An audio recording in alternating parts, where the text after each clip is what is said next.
Hola, ¿qué tal amigos, amigas del Minnesota de hoy? Aquí en una edición más de Vive la Copa de Qatar 2022, ya hablando de lo que nos deja el Mundial. Ya pasó, ya Argentina ya tuvo su desfile en su país, ya llevaron el trofeo, ya están ahí los jugadores, en fin, fue una locura total. Ojalá hayan tenido oportunidad de ver, aunque sea los videos o fotos que estuvieron circulando en redes sociales.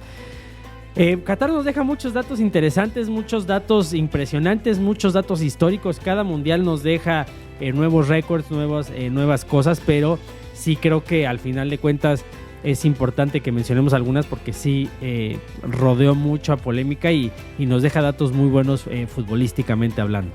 Primero vamos a hablar. La selección que más me gustó a mí de todas fue Marruecos. ¿Y por qué? No fue la que mejor fútbol jugó vistoso, no fue la que más anotó goles, pero sí fue la que mejor defendió hasta que llegó a la semifinal. Fue la que mejor tuvo armado de equipo. Me refiero a que no tenía tantas estrellas, no cuenta con una estrella tan de renombre, salvo Hakimi por ahí, a lo mejor y Ziyech de arriba, pero en realidad no cuenta con una estrella como un Neymar, un Messi, un Mbappé. Entonces que el hecho de que hayan llegado a las semifinales es bastante interesante. Entonces fue la selección que más me gustó por lo sólido que se veía como equipo, ¿no? El gol que más me gustó sin duda alguna fue el gol de Mbappé en la final, el segundo, el que le da el empate momentáneo en tiempo regular a Francia contra Argentina, por la fabricación, por el momento, por la importancia y sobre todo por la definición, que cualquiera hubiera esperado que Mbappé la parara, caminara hacia la portería o se acercara un poco más y definiera más cerca, más cómodo.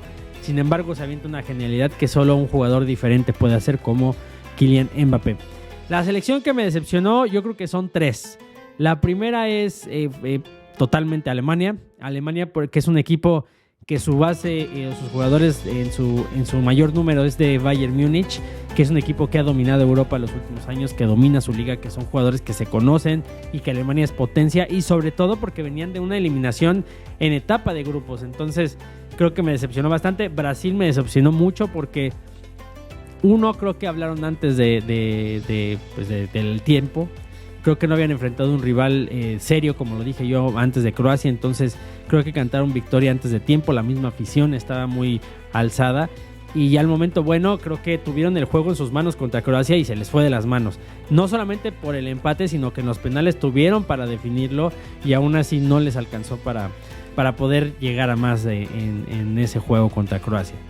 Luego, la tercera, yo creo que me voy a quedar entre México, sí, me decepcionó mucho, y Polonia. Yo creo que por tener a Lewandowski, primero México, hablando de México, pues bueno, obviamente porque nos tenía acostumbrados a pasar en fase de grupos y creo que lo tuvo en sus manos y no le alcanzó. La verdad es que no supo manejar esa presión, no supo tener la oportunidad en sus manos y aprovecharla. Entonces creo que por ahí es lo que paga de yéndose a su casa temprano. Y Polonia, porque me parece que Lewandowski para mí es el jugador de excepción también, porque teniendo un jugador así, que al final de cuentas sí cuenta mucho ahorita o actualmente. Es muy difícil que un solo jugador te gane un partido, pero creo que sí, Polonia se queda corto y creo que pudo haber ofrecido más, o quizá esperábamos más de lo que en realidad era la actualidad de la selección de Polonia. Luego, el jugador que te sorprendió más, Guardiol, el defensa croata, 20 años, muy joven, un futuro brillante y un porte y un liderazgo muy sobrio a la hora de defender, muy inteligente para hacer defensa, que no es una posición fácil. Y yo creo que también Amrabat, el jugador de Marruecos, fue una maquinita para Marruecos, subía, bajaba, defendía, y cuando tenía que subir para aprovechar contragolpes o despliegues ofensivos también lo hacía. Entonces Amrabat me parece que es un jugador revelación del Mundial. Y el partido que más disfruté sin duda fue la final entre Francia y Argentina. Nos regaló todo, desde emoción, alegría, tristeza, ese nervio y también aburrimiento, porque también es cierto que hay un lapso del partido que fue bastante lento y pasó por un proceso bastante aburrido del Mundial. Bueno, ¿qué datos nos deja el Mundial en cuestión de información relevante, ¿no? Bueno, es el primer Mundial que se realiza en territorio árabe, lo cual es bueno, a pesar de toda la polémica que se hizo alrededor y todo el tema de los inmigrantes, etcétera. Creo que es positivo que el fútbol llegue a todos los rincones del mundo. Obviamente el hecho de que sea noviembre a algunos no les gustaba. A mí, perdónenme ustedes, pero personalmente a mí me encantó que fuera en esta época del año. Creo que lo disfruté más. Creo que la pausa del verano a veces entorpece un poco el ritmo de los jugadores. Eso creo yo. Pero bueno, Qatar, no dejemos a un lado este dato. Fue el mundial más caro de toda la historia, con una inversión de más de 200 billones o 200 mil millones de dólares. Esa es una monstruosidad cuando lo comparamos con Rusia, Brasil, Sudáfrica, que ninguno superó los 15 o los 20 millones de dólares de inversión. Eso hablando de Qatar, es la primera vez que el país anfitrión pierde el partido inaugural. Eso nunca había pasado. Han existido empates, han existido victorias, pero nunca se había dado una derrota como la que se dio entre Qatar y Ecuador, que muchos decían que era un juego aburrido y que no llamaba la atención. Y bueno, terminó siendo que Ecuador nos demostró que estaba jugando bastante bien, ¿no? También, bueno, hablando de esto, entre Argentina y Países Bajos, recordemos ese juego tan polémico que se fue a tiempo extra y a penales. Bueno, fue el partido con más tarjetas amarillas en toda la historia de los mundiales, con 17. 10 para Argentina, 7 para Países Bajos. Un partido que se le fue de las manos a Mateu Laoz, no me acuerdo cómo se llama, pero al árbitro español se le fue de las manos totalmente. Y también fue un juego bastante difícil de arbitrar, no dejemos eso a un lado. Por primera vez en la historia, Brasil perdió ante una selección africana, lo cual también es un dato importante. Cristiano Ronaldo se convirtió en el primer jugador en la historia de los mundiales en anotar en 5 ediciones, en las 5 que estuvo. Entonces, Cristiano Ronaldo, que seguramente fue su último mundial, se despide no de la manera que quiso, pero con datos y rompiendo récords todavía, aún en su último mundial. Por primera vez en la historia, en octavos de final hubo presencia de todos los continentes del mundo. Todos los continentes tuvieron al menos un representante de su masa continental, por así decirlo.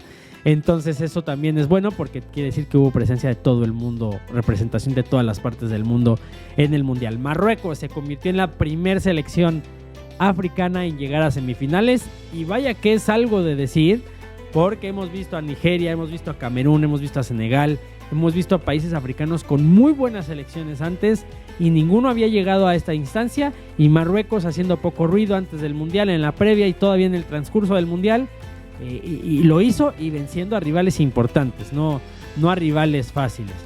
Luego, México queda eliminado en una fase de grupos después de 44 años. También es un dato importante que rompe récords, porque México venía participando en muchos octavos de final de manera consecutiva. Alemania quedó por segunda vez consecutiva eliminada en fase de grupos, y curiosamente es la segunda vez que pasa en toda la historia. Entonces, las dos malas rachas de Alemania han sido de manera consecutiva en Rusia y en Qatar 2022. Lionel Messi se convirtió en el primer jugador en toda la historia de los mundiales en anotar en fase de grupos, octavos, cuartos, semifinal y final en un mundial mismo. Argentina se convirtió en la selección con más penales a favor en una misma edición, con 5. Mucha polémica por ahí. Kylian Mbappé se convirtió en el futbolista con mayor cantidad de goles en finales de un mundial. 4. Superó a Pelé, Zidane, Vavá y a Hurst en una final que tenían 3 goles cada uno en finales.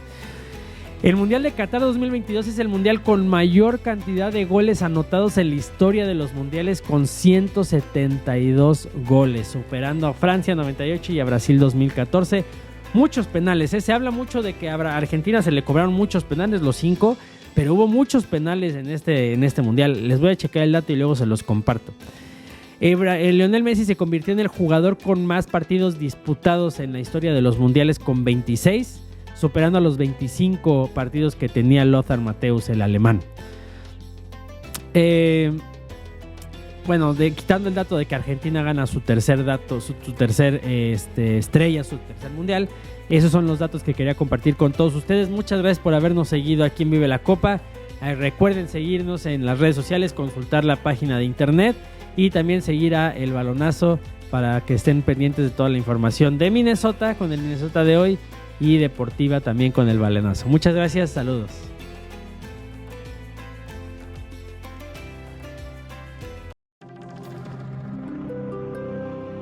Somos estudiantes en Minnesota State University Mankato y hemos tenido una gran idea, crear un equipo varsity de eSports. En nuestro primer año conseguimos el campeonato nacional y creamos una comunidad divertida y amigable para ambos, gamers casuales o competidores. Aprendemos broadcasting, mercado digital y tecnología livestream. Habilidades que se traducen en oportunidades de empleo en el mundo real. Todos ganan. Sé un Maverick. Aprende más en www.mnsu.edu.